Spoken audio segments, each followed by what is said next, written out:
L'Italie déporte désormais des hommes interceptés en mer dans des préfabriqués en Albanie.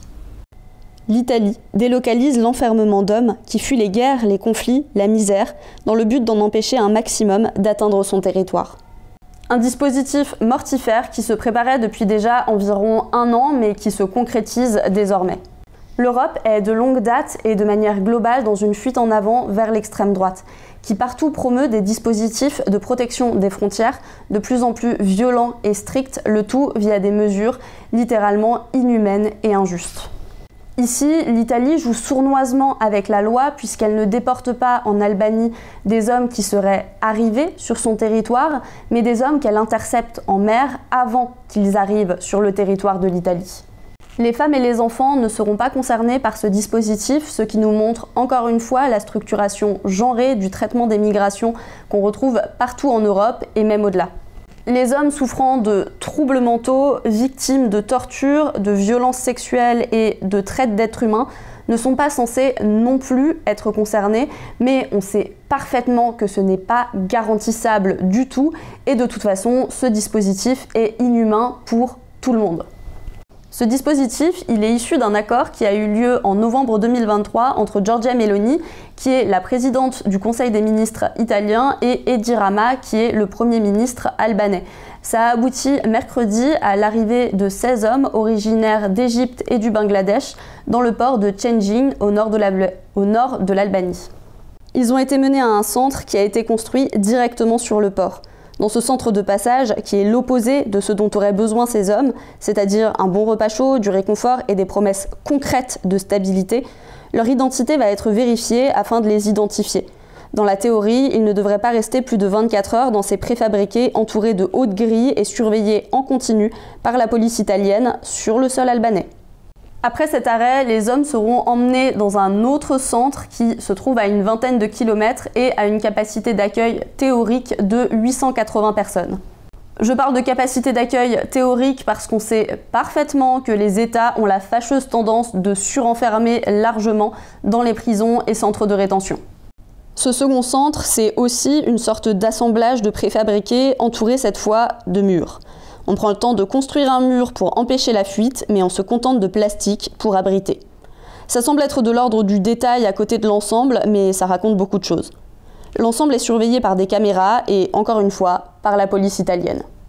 C'est dans ces boîtes en plastique que des réfugiés feront leur demande d'asile à distance, en visioconférence avec un tribunal de Rome.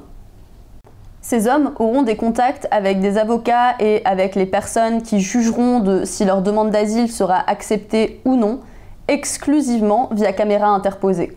C'est un dispositif qui est déshumanisant, qui s'ajoute à tout le reste et qui, en plus de ça, risque du coup de leur nuire dans leur demande d'asile. Théoriquement, ils ne sont pas censés rester plus de 28 jours dans ce centre. Si leur demande d'asile n'est pas traitée sous 28 jours, dans ce délai, ils seraient a priori envoyés vers l'Italie. Mais le journal Le Monde semble relativement sceptique quant à la possibilité de l'Italie de réussir à respecter de tels délais administratifs. Mais personnellement, je suis un peu plus cynique que ça. Je pense que si, via ce dispositif, l'Italie trouve un moyen que des hommes n'atteignent pas son territoire, elle risque de trouver aussi parallèlement les moyens d'accélérer ces lenteurs administratives pour rendre ces délais possibles et empêcher un maximum d'hommes d'arriver jusqu'à l'Italie. D'ailleurs, la visioconférence pourrait largement y contribuer. Encore une fois, on repassera sur les questions de stabilité. Un bâtiment de 144 places a également été prévu pour enfermer les personnes dont la demande d'asile serait refusée en attente de leur déportation. Il y a également un espace de 20 places dans ce dispositif qui est qualifié de prison, mais c'est totalement lunaire puisque finalement l'ensemble du dispositif peut largement être qualifié de prison. La politique anti-immigration de l'Italie est catastrophique et inhumaine. Et évidemment, la délocalisation ajoute une grosse dose de dégoût. Mais elle ajoute surtout des étapes inutiles et délétères dans la trajectoire d'hommes qui ont surtout besoin d'un refuge. Ceci étant dit, gardons en tête que l'enfermement des réfugiés dans des centres de rétention n'est pas plus humain, éthique, moral ou que sais-je lorsqu'il est réalisé sur le territoire des pays qui l'organisent. L'Italie ajoute une dimension industrielle et internationale à sa gestion détestable de l'immigration, mais n'oublions pas pour autant que la France enferme chaque année des milliers de femmes, d'hommes et d'enfants dans des centres de rétention administrative. Ces centres aussi ne sont rien d'autre que des prisons dans lesquelles l'État français, avec la collaboration des polices, comme d'habitude, enferme des personnes pour les empêcher de fuir la déportation vers des conditions de vie suffisamment dramatiques pour tenter d'aller chercher mieux dans des États qui les méprisent et les enferment.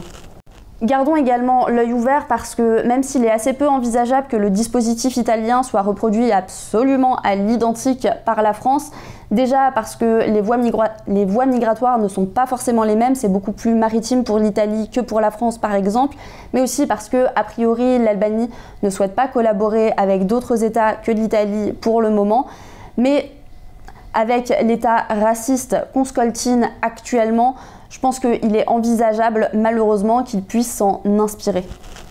Très concrètement, le problème ce n'est pas l'immigration, le problème ça n'a jamais été l'immigration, le problème c'est les frontières. Je voulais revenir rapidement sur cette vidéo parce que hier, après sa sortie, il y a eu certaines mises à jour qui changent pas mal la donne. Ce qui est dit à l'intérieur n'est pas faux, mais un certain nombre de choses ne sont déjà plus d'actualité. L'ensemble des 16 migrants qui ont été menés en Albanie mercredi vont tous être ramenés sur le territoire italien. Parmi les 16, il y en a 4 qui ne sont pas rentrés dans la structure, tout simplement parce qu'ils ne rentraient pas dans les critères qui étaient définis dans la collaboration entre l'Italie et l'Albanie. Il y en avait 2 qui étaient mineurs et qui devaient donc être rapatriés directement sur le territoire italien, mais il y en avait également 2 qui avaient des caractéristiques de vulnérabilité qui ont été citées dans la vidéo, au moins l'une de ces caractéristiques, c'est-à-dire soit d'avoir des troubles mentaux, soit le fait d'avoir subi des violences sexuelles, soit le fait d'avoir subi la traite d'êtres humains ou le fait d'avoir subi des tortures.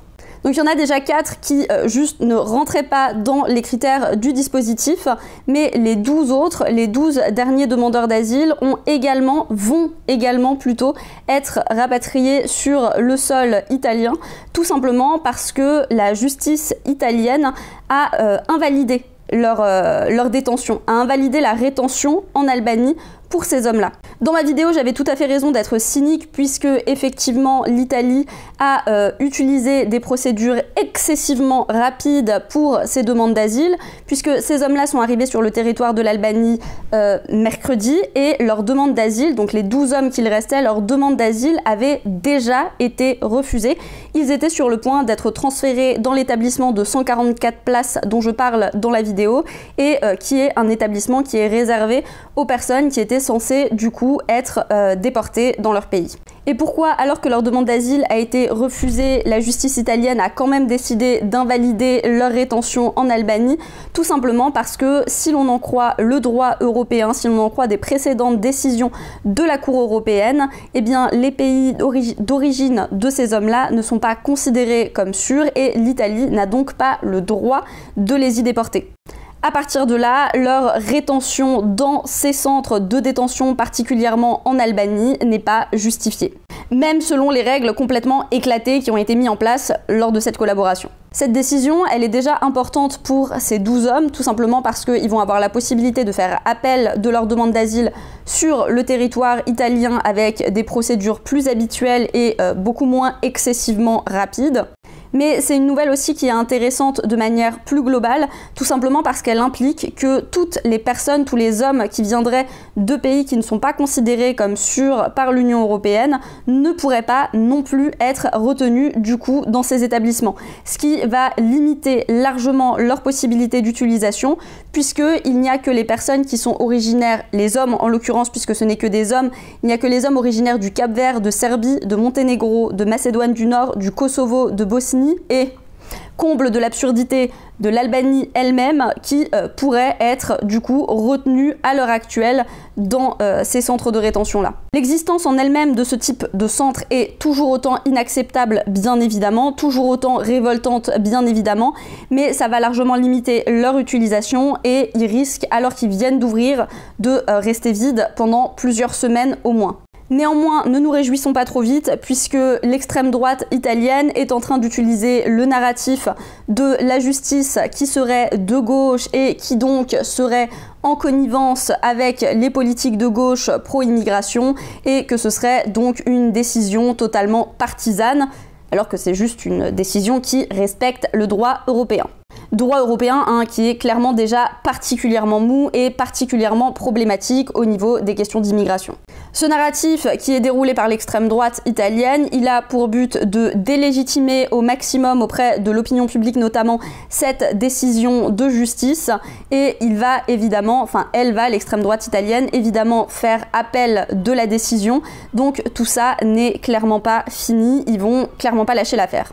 Il y a certaines personnes, je ne sais plus quel ministre c'était, de l'extrême droite italienne, qui vont même jusqu'à arguer que ce genre de dispositif pourrait à terme devenir la norme en Europe. On espère clairement que ce ne sera pas le cas, mais là, tout ce qui est en train de se passer à ce niveau-là, c'est clairement en train de baliser le futur. On va donc évidemment continuer à suivre tout ça de près.